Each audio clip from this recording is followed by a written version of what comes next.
All right, everyone. Okay, so we will welcome to class number 3 in episode 34 of Key to Redemption in our hands. We are now, and this episode is called "The World is Holy and Ready." The world is holy and ready for Moshiach. We learned yesterday. We were learning about the greatness of Yaakov, Jacob, as he is leaving the his home, his spiritual fortification, um, and he goes out to the outside world. And the main story of Jacob, the main story of Yaakov, is precisely when he goes into a hostile environment, and which is antithetical both to his physical well-being and especially to his spiritual well-being. And yet it's precisely there that Yaakov accomplishes to build the foundation of the Jewish people, to set up the foundation of the Jewish people, which tells us, as we spoke yesterday, the message of Judaism and what it's all about. It's not about seclusion from the world. It's not about running away to heaven or running away into a godly place, but it is about transforming the world itself and elevating the physical. So yesterday we saw that the story where it describes Yaakov going out is also a story of our own souls. So when the verse says that Jacob left as Be'er Sheva, which is where his father lived in the south of Israel, Vayelech Haran, and he went to Haran. So yesterday we explained that means that our souls, the spiritual root of our soul, is in Be'er Sheva, which is a lofty level of Bina, which is the divine intelligence that is above any relationship with the world. That's how high it is. From there, the soul drops and it goes down to Haran. Haran means, we discussed various levels yesterday. First, it refers to Malchus, which is the divine source of creation. So it's much, much lower. It's like the waiting cell from where the soul can then drop down into the created realm. But much further than that, the soul comes down all the way into a body. And the body is a place that naturally is not inclined towards godliness, spirituality, and holiness. And it's a place that the word Haran means that it can anger God. And what's the point? I mean, Yaakov goes down over there and he accomplishes that. Not only doesn't he get broken, not only doesn't it destroy his own spiritual self, his own soul, but on the contrary, we spoke a couple of stages yesterday. Number one, he revealed his soul. That's the first stage. The soul comes into this world is to reveal. We're supposed to reveal our soul. Despite the darkness of the body, we're supposed to reveal our soul. Number two, we're supposed to take the physical, the material, and turn it into physical, that it shouldn't be coarse. And from the physical, once it's physical, then we can fashion it into a vessel for the soul. That's the body, and the physical world around us becomes completely joined and tailored to fit our spiritual godly lives. And then even deeper, one can reach a level where body and soul even out completely, where the soul and the body is like just a continuation of the soul. And that's what we're going to learn about mainly today. And by doing that, what happens? Not only is the soul even expressed in the body, which is itself is an incredible feat, an incredible accomplishment, but more than that, the soul itself achieves transcendence. The very obstacles themselves cause the soul to dig out the deepest powers of itself that it would never know had it not been challenged by the challenges of the body and the dark world. And that's the deeper meaning of Vayelech, that the soul becomes a goer. Initially, the soul, as lofty as it is, even when it is rooted in the divine, it is still rooted in a certain level, and that's where it is. The fact that the soul becomes Vayelech means the soul can go now unmeasurably. It can travel now unmeasurably because it is released from all definitions and all boundaries. Not only that, and it was the last point we learned, The soul infuses that mobility and that limitlessness, not only to itself, but into the body as well, and into the physical world as well. The soul lifts the physical world up and the material world into the boundlessness of God. And that's the meaning, Vayelech Harana, that the soul infuses a Vayelech, a going, even into Haran, even into those very elements that were obscuring, hiding, and blocking the soul. They too now become properties of the soul. They become properties of holiness, and they join the infinite journey of the soul into an infinite union with God. And that's also the meaning of the word Harana, which means that, which has a hey in it, which Rashi says instead of a lamid, you put a hey in the end. But the deeper meaning is because you reveal the divine hey, which is the power of divine speech, which is the source of creation, which is generally concealed and hidden and blocked from being experienced in the material physical world. The physical is created in a way that its divine energy creating it is inaccessible to it, is blocked from it. And yet, through our work of our souls coming down in this body is to radically transform it. That instead of the body shrouding godliness and hiding it, the body is now announcing it and revealing it. Okay, that's what we learned yesterday. So this message of Yaakov, who is the chosen of our fathers, is really a personal manual or a personal guide to teach us what our lives are all about, what our souls are supposed to do when we are invested in our body. Through Torah and mitzvot, through studying Torah and through doing mitzvot is how we accomplish all of this. We can turn on our spiritual selves despite the fact that we are in a very, very dark and what you might look as a deep dungeon. I just saw a story which is just literally emphasizes this. One of the hostages, just 1 minute here, let me just shut this.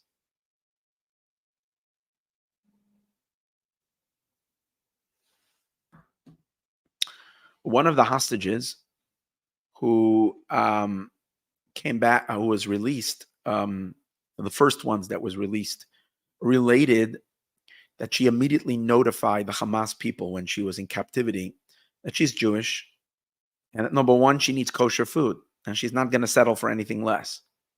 And they were getting upset at her, and they said, "How dare you tell us this? This is, where you are." And she said, "I know where I am. What difference does it mean? I keep kosher. I need kosher. I'm not going to eat anything that's not kosher." And they gave her a pita bread, and she said, "Well, I need a wash because I wash my hands before eating bread." One of the kosher laws of eating bread is we wash our hands with a specific ritual washing before partaking in any bread. And they were saying, "What do you mean? And she says, "Why can't I wash my hands? There's water here.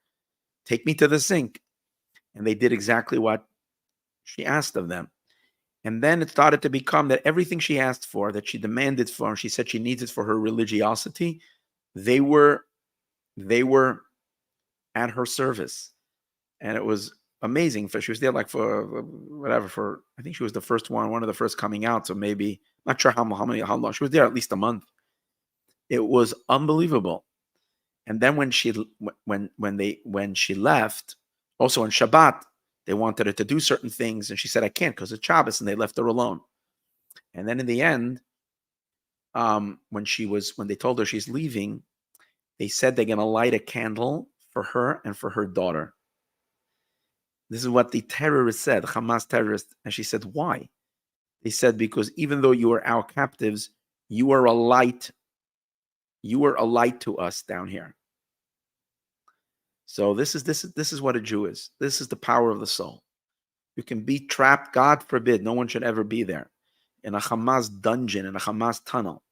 But if you don't forget who you are, that you are a soul, you're a piece of God from above, if you only kindle that within yourself, if you turn on the switch within yourself, and how is that? By being a proud Jew and keeping the Torah and the mitzvot, even despite the how dark it is on the outside, you can have such an effect on barbarians, on barbaric people, that they too can see your light and they too can respect and honor your Jewishness. Unbelievable. This is literally what we're learning over here. This is a perfect example of this awesome teaching that we're learning over here. Now we're starting chapter 6, in which he's going to start detailing how it works. So this is the general instruction. You're going down to Mesopotamia. You're going down to a place that angers God. You're going from a very, very lofty place, but realize that although externally it's a horrific descent, internally, this is an opportunity for unbelievable growth and unbelievable advancement in our relationship with God and increasement of the holy in the world and intensification of our own godliness. So now we see, how does it work? So the verse continues. It says, as soon as Yaakov leaves, what does the verse say? It says, Vayivka b'makom, he encountered the place, Vayolon sham, and he lodges over there, Kiva Hashemesh, because the sun set. So what is the deeper? Simply the story was that Yaakov arrives at this mountaintop. He's passing through. He doesn't know where he is. He's really on the Temple Mount. He has no clue. But since the sun set, and Rashi says the sun set before its time, so it got dark, and Yaakov therefore decided to lodge there, to stay the night. He takes stones, he puts it around his head to protect him because he's scared of wild beasts. He does no protection, doesn't have a tent, he has nothing. So he puts stones around his head. Fine. What's the deeper meaning of the story? As soon as the soul leaves heaven, and Vayivka b'makom, it encounters time and space. Makom is space. The soul bumps into space, which is our physical world. So immediately it experiences Vayolon sham. The soul sadly has to go to sleep. What does that mean? The awakefulness, the incredible alertness that the soul had in heaven, kind of the soul becomes tired. Why? Because the sun sets. What does the sun setting mean? In scripture, the sun is a lot of times an example for God, a metaphor for God. As the verse says in Psalms, that the sun and its shield, God your Lord, is compared to the sun and its shield. So the sun, because it's this bright, luminary, powerful source of warmth and light, that's why a lot of people made a mistake and thought the sun is a divine being. Now, God forbid, the sun is not God, but the sun is a metaphor for God. So when it says that the sun set, that means that the spiritual revelations of God that fill the higher realms where the soul is for thousands of years before it comes down, all those lights get dimmed. And it comes down to a place where the sun set and it literally becomes dark. And what does that do to the soul when it gets dark?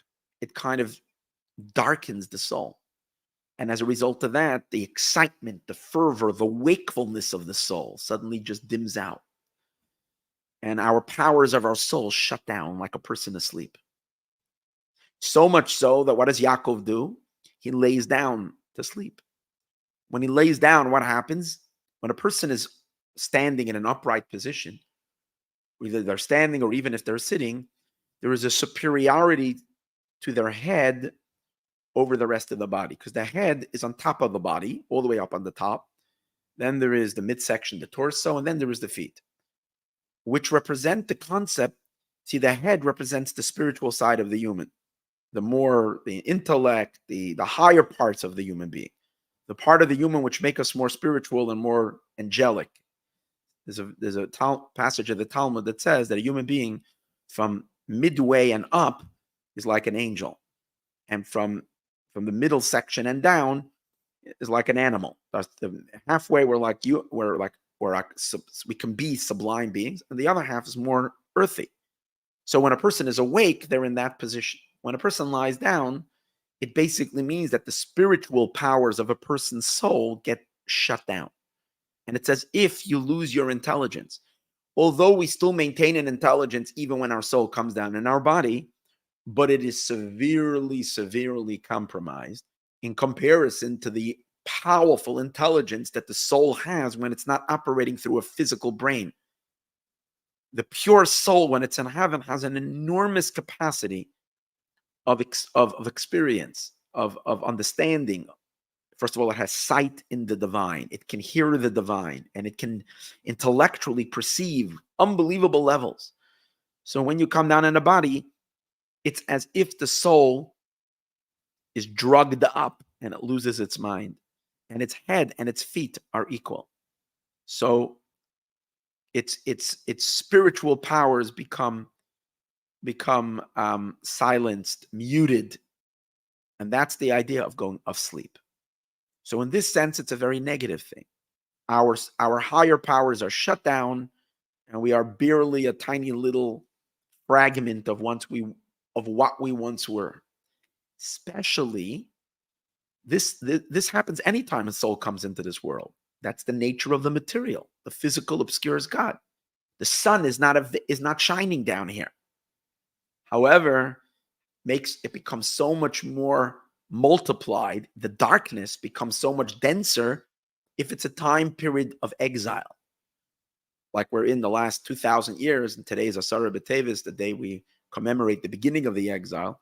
Exile is a time of divine concealment. So if there is divine concealment, it also accomplishes, sadly, soul concealment, because our soul is a spark of the divine, peace of God. So when God is concealed, the soul is concealed. So we don't have access to our true power of who we really are as a soul. Our spark, that we are really a piece of God from above, we don't feel it. And we are shut down spiritually. Now, it even gets worse than that. In addition to just shutting down our positive powers, around us are all kinds of negative things. The world is filled with enticement. The world is full with traps. All kinds of stuff that are not kosher. All kinds of things that do damage to a soul, to a spiritual being. The world is filled with possibility of sin, with possibility of things that you get involved with that desensitize a person. A person can become completely enmeshed in material existence and lose all sense even of their humanity. Become so obsessed with just the physical existence, with materialistic things. And that's the dangers of this world, including even, as we mentioned earlier, even certain things that cause deep injuries to the soul. Every time we do a sin, it causes a bruise and an injury to the soul. It cuts the arteries of the soul. Very dangerous. And that's what it means that Yaakov was afraid of the wild beasts. The wild beast represents the forces of sin, the forces of enticement, the forces of evil that are all over the place, that are lurking to try to take a bite at the soul, to wound the soul.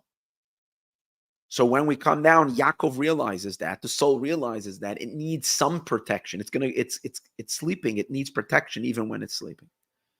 So what Yaakov does is he takes the stones and he puts them around his head, kind of to create somewhat of a protection. We'll soon see what that means spiritually. What is it that we need to do?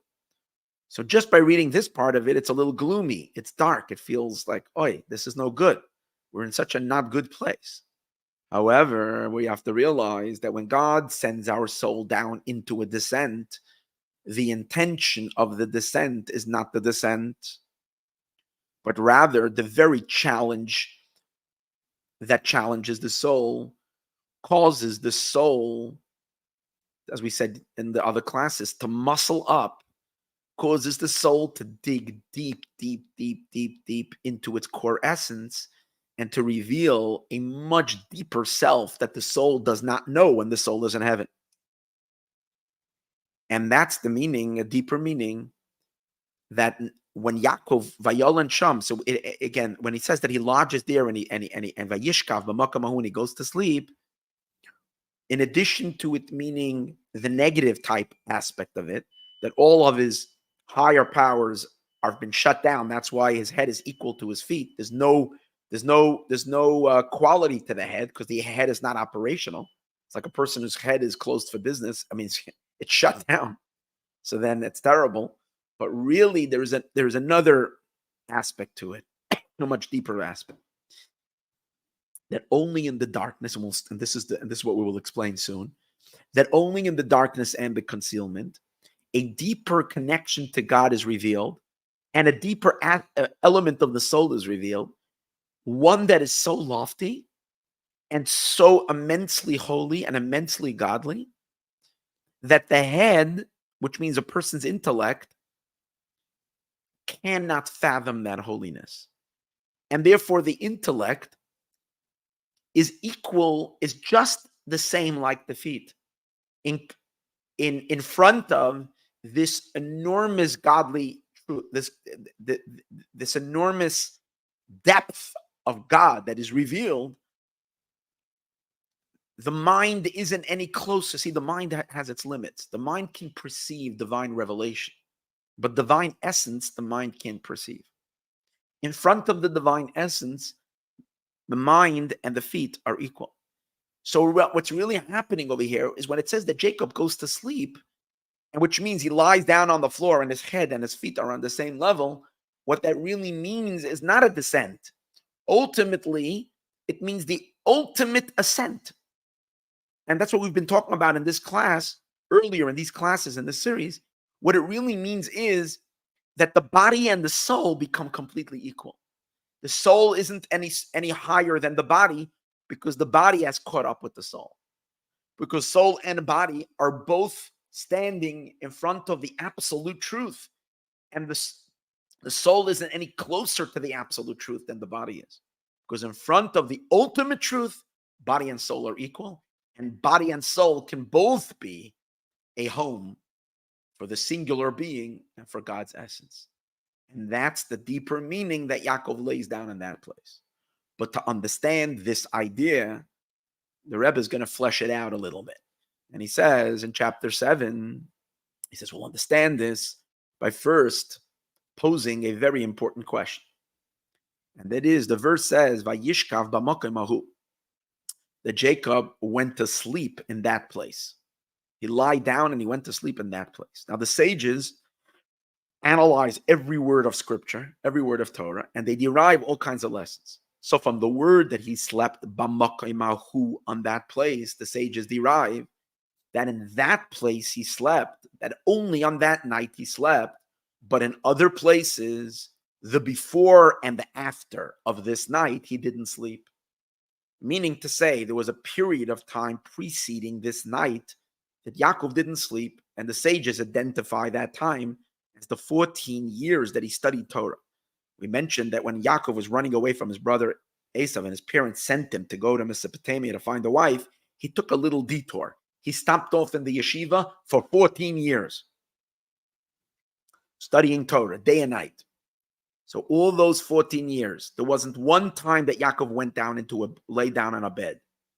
Now, it doesn't mean it's impossible that he didn't sleep, because a person can't survive even just a few days without sleep. 3 days you have to sleep.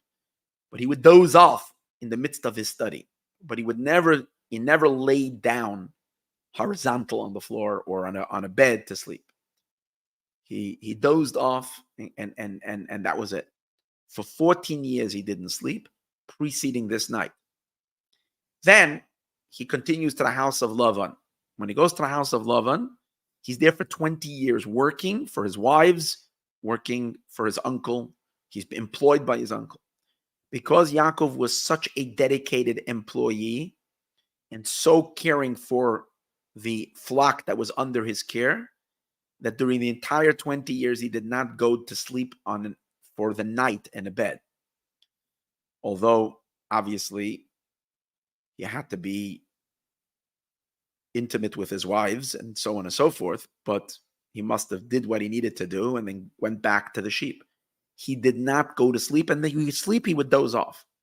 Sages tell us, so you get the two sides of Jacob. You get to see him in his studious learning as being nonstop, completely devoted.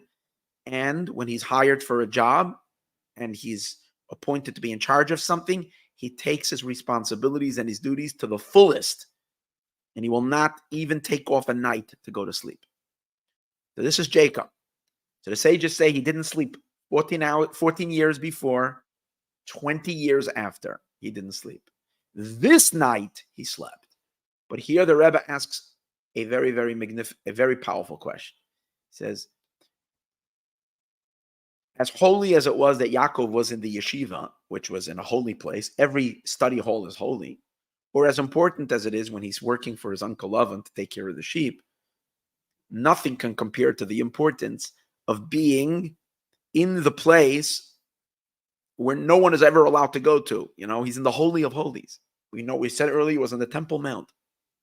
And on top of the Temple Mount, where the temple would later be built, which the space that where he lied down was actually the place that the Ark of the Covenant would later be sitting on.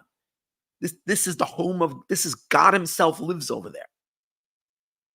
How can it be that the time that Yaakov spends in the holiest places, in the holiest place, he's not alert. He's not aware.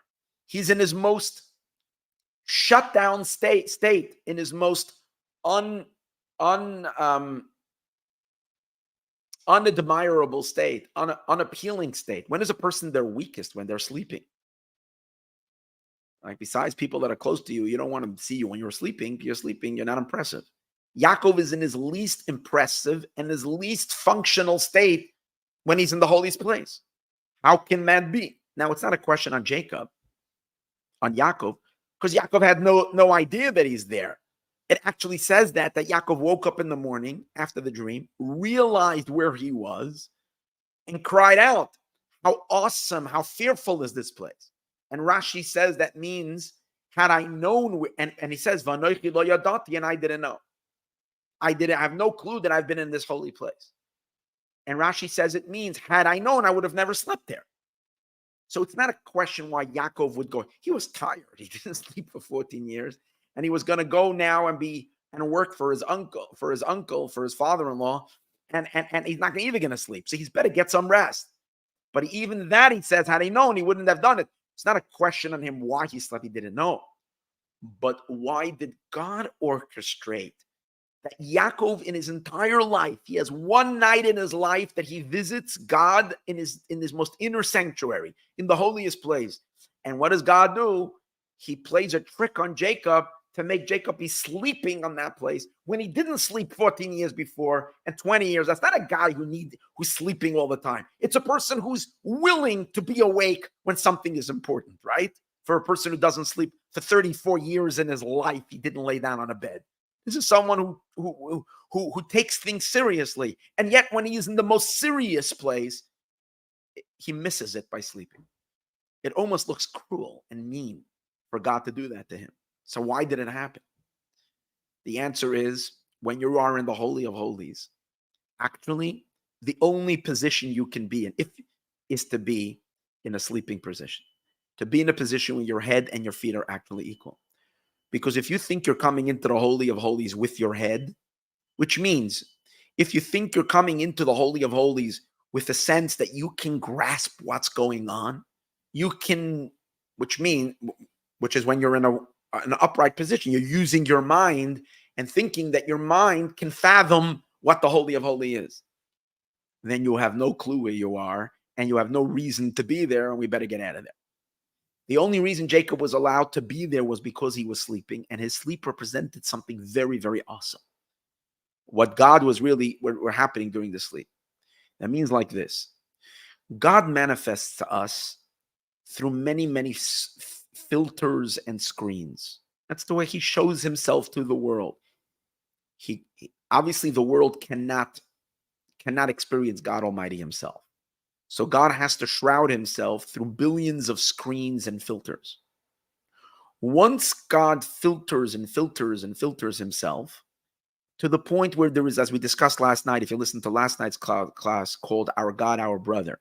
So if you listen over there, you'll see, and we discussed that that all the divine manifestations and revelations that there is from God to the creation, to the world, perceived in the higher worlds, in the higher realms, perceived by any level, all those revelations are nothing of God. They're just tiny little flashes of his light. That's all that it is. And to those lights and to those emanations and to those revelations, one can be a vessel for it. And what is the vessel? The more spiritual you are, the more a vessel you are for it. So in that sense, the mind is a much bigger vessel and more conducive to receive God than any other part of the body. And definitely than the feet, than the toes. This is physical. It has no awareness, no understanding. And the mind, it can be open to understand, to appreciate. That's when we are talking about post-filtered light. But when God removes all filters and God presents himself as he truly is,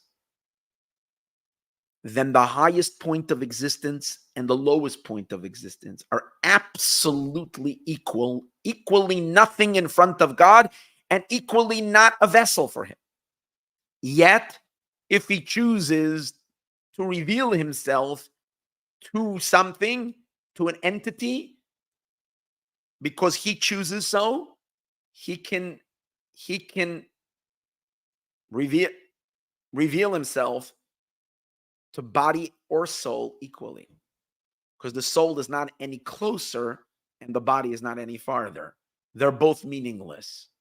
And if they do experience a divine invitation and a divine encounter, it's because God can do the impossible and reveal himself to anybody and anything. And then it doesn't make a difference if it's material or spiritual. So in front of God's essence, the best position is when the head and the toes are on the same level, because that indicates that we realize that we have no approach to this level, and that's where Yaakov was. So this is the idea that this was explaining over here, the Rebbe. Fascinating idea. The God that because Yaakov, when he was in the yeshiva, when he was in the rest of his life, he wasn't relating to God himself. At all the other points of Yaakov's life, he was already experiencing the divine post-filtered aspects of God. So there he has to keep his mind sharp, his mind alert, and for there sleep is not the way to go. Alertness, wakefulness, preparation, intention, mindfulness, all of this is the way one can connect. And the more you shut down the physical, the more you increase the spiritual, the more you can connect.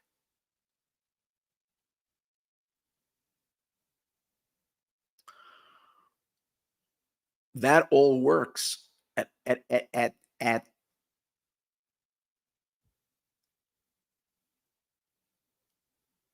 those times in Yaakov's life.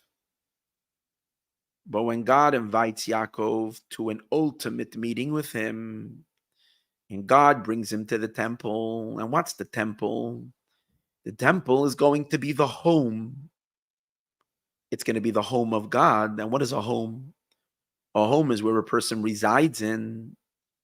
And when you reside somewhere means you reveal your essence in that place. That's what it means to be a home. A home is not a place where you project certain elements of yourself. You do that in the office. That's when you're not yourself. You pretend. You adjust yourself to being the way it ought to be when you're the employer or the employee, or you're the manager or the secretary. Whatever it is that you're doing, you position yourself and you behave. You pick up certain mannerisms which are appropriate for that setting. And when you leave the office and you get onto the bus, you're a passenger, and you adjust yourself to what are the mannerisms of a passenger. You go into a store, you become a patron, you become a customer, so that picks up a different. In every situation you are, we're always adjusting. What does it mean to be in our home? When you're in your house, you're relaxed. You are as you are. God says, I'm going to have a home in this world, means a place where God is going to reveal himself unfiltered. No adjustments, as he is. Unfiltered God, The head and the foot are equal. Total nullification, total surrender of head. The mind isn't any more vessel than the feet. And they're both, if God wants to manifest and reveal himself, both are equally manageable for God to reveal himself in them and through them. Because ultimately, spirit and matter are both produced and come from God. So the essence of God is the essence of everything. But over here, there's no hierarchy and there's no differentiation. And Yaakov experienced that during that night's sleep. And that's what happened during the sleep. What does it say? He dreams.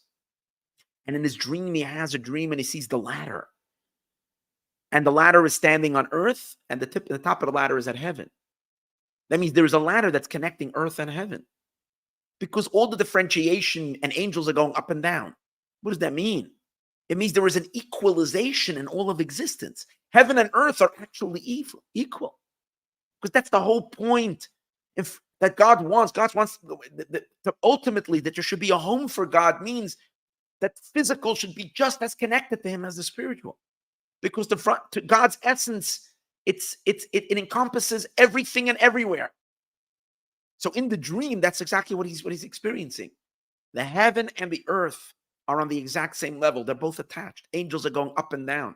You know why the angels are going up and down on that ladder, the Rebbe says? Because during the dream, what happens next? The Hine Hashem Nitzavol, God himself is standing in front of him. In other words, he encounters God himself. Since God is there, all his subjects are there. All the servants are coming along. So the angels are there because God is there. But God is there. That's the main point. God was there.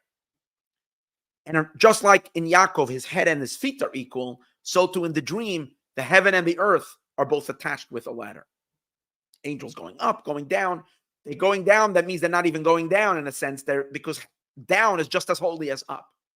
Maybe that's why they're running up and down. They don't even know where they're going because they're thinking they're going to heaven, getting closer. They realize heaven isn't any closer than earth.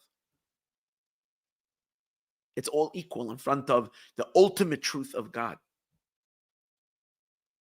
And that's why when Yaakov wakes up in the morning, he mentions two powerful things. He says, how awesome is this place? Manoira, how awesome, and it really means how fearful is this place? Ein Zekim Beis Elokim. This place must be the house of God. The home. It says that Jacob was the first one to call the temple mount a home. Abraham referred to it as the mountain. Isaac referred to it as the field. It says Isaac went out to pray in the field. Yaakov called it a home. Because Yaakov is the only one who encountered from all of our forefathers the essence of God, the revelation of essence. Because Yaakov is the future. It says Abraham is the first temple, Isaac is the second temple, and Jacob is the third temple, which is going to be the ultimate home for God. And at that time, the material and the spiritual are going to be equal. Our bodies are going to be just as holy as our souls. Ein Zekim Beis Elokim. And he says, Va'anoichi lo yadati, I did not know. What does he mean? I don't know. I've reached a level where I realize knowledge is not how I will connect to this place. I won't use knowing, which is intelligence and mind.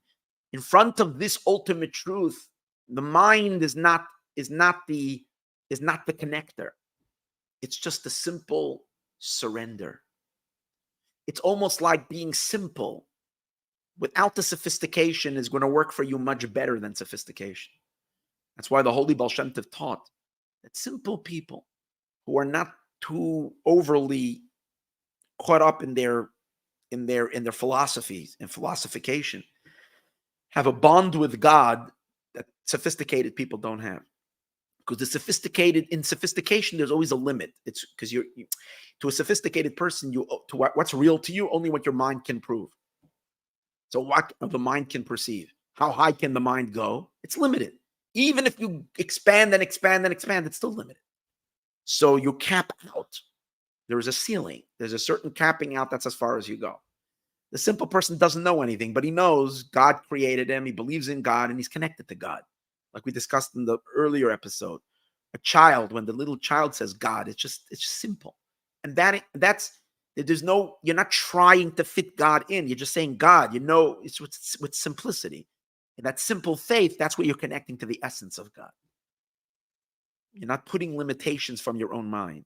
Jacob at that moment became that night was as simple can be. And in that simplicity is where he connected to the essence of God. And that simplicity, head and feet are equal. There's no difference. He sleeps in that holy place.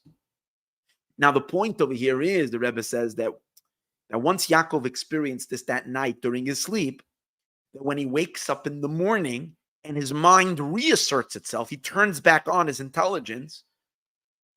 It doesn't mean that from now on he's not operating anymore with his intelligence. He uses his mind, but within his mind he has the humility and the surrender, so his mind therefore can also connect to the essence. Not through grasping, but through the appreciation that I can't know the essence and I'm surrendering. So the mind appreciates that. But then the mind and the feet, even when you wake up, you realize two different functions in my connection to God. One is through knowledge and one is through simple obedience, what the feet represent, what the feet are soldiers. They listen to what you're supposed to do. The feet connect to God by obedience. The mind connects to God through knowing him. But I realize that these are two avenues which God makes his very essence available for us to connect to him. And there is really nothing of greater value to the knowing over the obedience.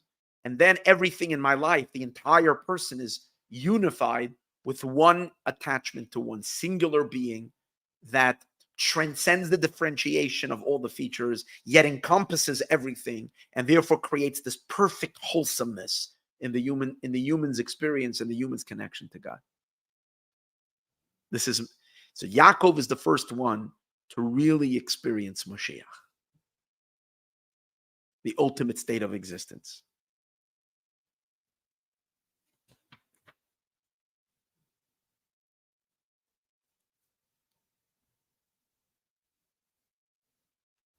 And that's why Yaakov we're going to conclude with this.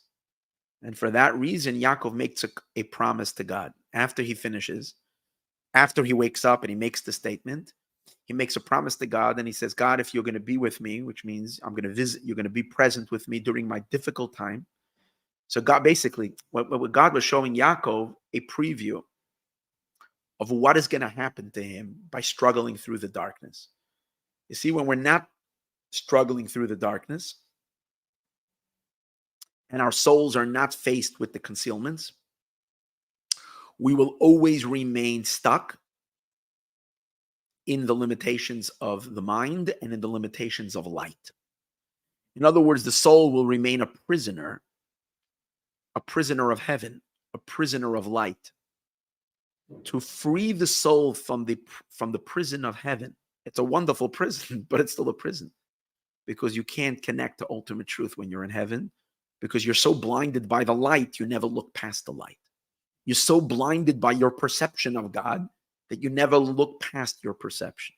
But when the lights go dim and dark and you have nothing to grasp onto, you have to dig deep into your faith. And in your faith, you connect to the essence of God.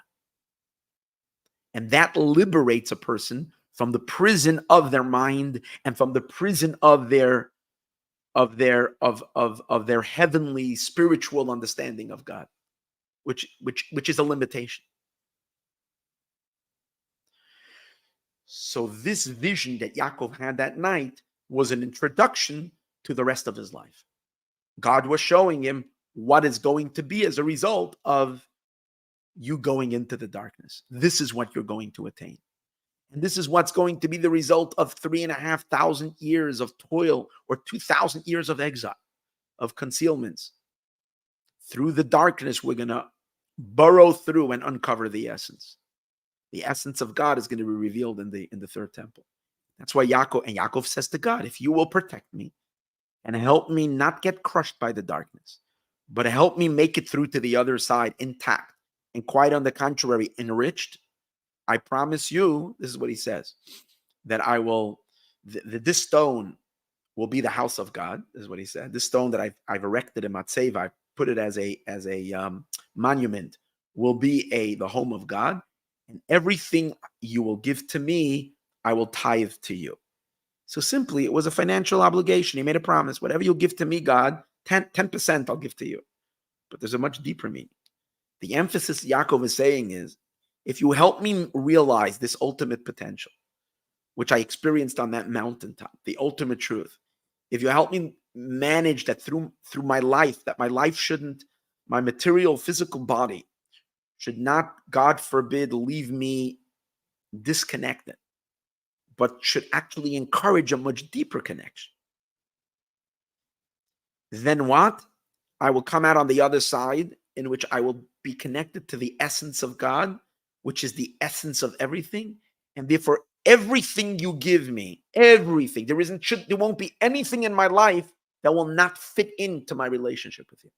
In other words, my relationship with you will not be relegated to my spiritual moments, or to my soul, or to the spiritual aspects around me. But it will be whatever you give me, matter or spirit, physical or spiritual. Everything I come into contact, I will immediately see your truth in it. I will elevate it up to Keter, as he says. Aser Esrenu means the infinite. It will be elevated to Keter because I realize that God's infinity is not limited to any particular this or that. And therefore, everything can be connected to him. The ultimate messianic revelation. My soul will be yours. My body will be yours. I will be yours when I'm awake. I will be yours when I'm asleep.